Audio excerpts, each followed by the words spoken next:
یا ایھا الذین آمنوا کلوا من طیبات ما رزقناکم۔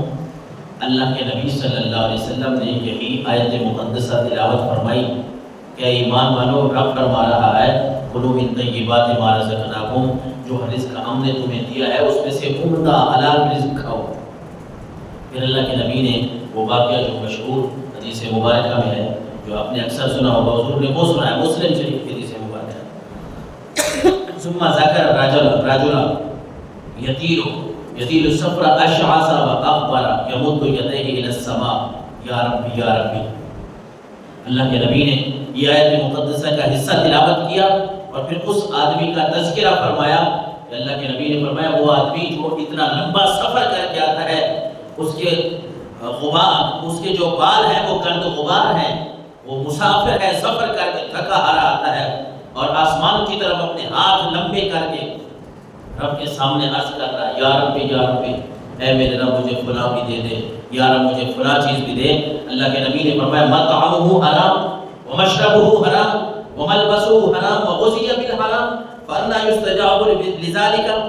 اللہ کے نبی نے فرمایا چاہے یہ اللہ کے گھر کے سامنے، کعبہ شریف کے سامنے کھڑے ہو کے دعا مانگ رہا ہے، اللہ کو پکار رہا ہے، لیکن حضور نے فرمایا اس کا کھانا پینا جو حرام کا ہے، اس کا لباس جو حرام کا ہے، اس کی غذا جو حرام کی ہے، اللہ اس کی دعا کو کیسے قبول فرمائے؟ اس حدیث مبارکہ کے خلاصے سے یہ پتہ چلتا ہے کہ انسان اگر حلال رزق کا اہتمام نہ کرے تو اللہ دعائیں بھی قبول نہیں فرماتا۔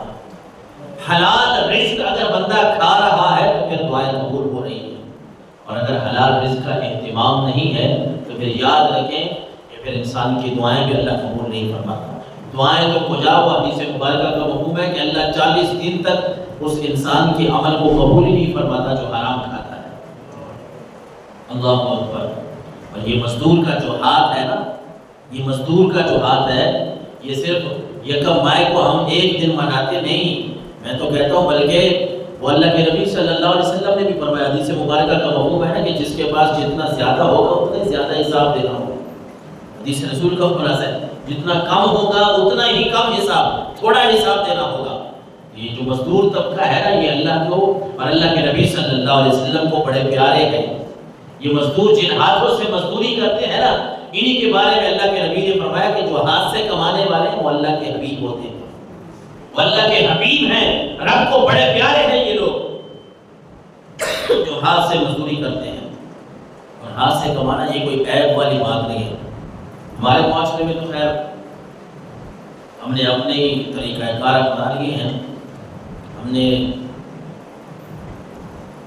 علیحدہ جو ہے وہ یوں سمجھ لیں کہ گروپ بنا لیے، یہ علامہ صاحب ہے تو انہوں نے ہاتھ سے کام نہیں کرنا، یہ فلاں ڈاکٹر صاحب ہے تو انہوں نے ہاتھ سے کام نہیں کرنا، یہ فلاں جو ہے وہ ملک صاحب ہے، یہ چودھری صاحب ہے تو انہوں نے، ارے حضرت مقدام بن معدی کرب رضی اللہ تعالیٰ عنہ، بخاری شریف کے حدیث مبارکہ ان سے منقول ہے کہ حضور علیہ الصلوۃ والسلام نے فرمایا ما اکل احد طعاما قط خیرا من ان یاکل من عمل یدہ او کما قال صلی اللہ علیہ وسلم۔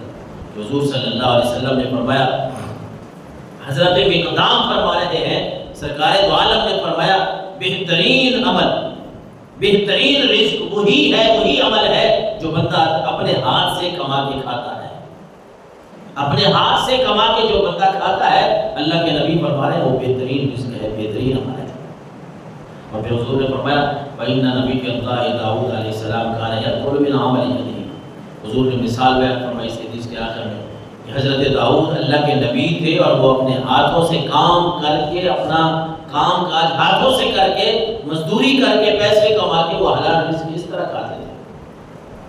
میں اللہ کے نبی کی بات کر رہا ہوں۔ حضرت آدم علیہ السلام کو پڑھیں، آپ کھیتی باڑی کرتے تھے۔ حضرت ادریس علیہ السلام کو دیکھیں، وہ درزی والے کا کام کرتے ہیں۔ کوئی اللہ کا نبی جو ہے، اللہ کا کوئی نبی وہ کھیتی باڑی کر رہا ہے، کوئی تجارت کر رہا ہے، کوئی کپڑے کا کام کر رہا ہے، کوئی کسی مشغلہ میں مصروف ہے، کوئی کسی مشغلہ میں مصروف ہے۔ اور حضرت داؤد علیہ السلام کے بارے میں تو قرآن مجید فرقان حمید میں فرمایا کہ یہ تو لوہے کا کام کرتے تھے۔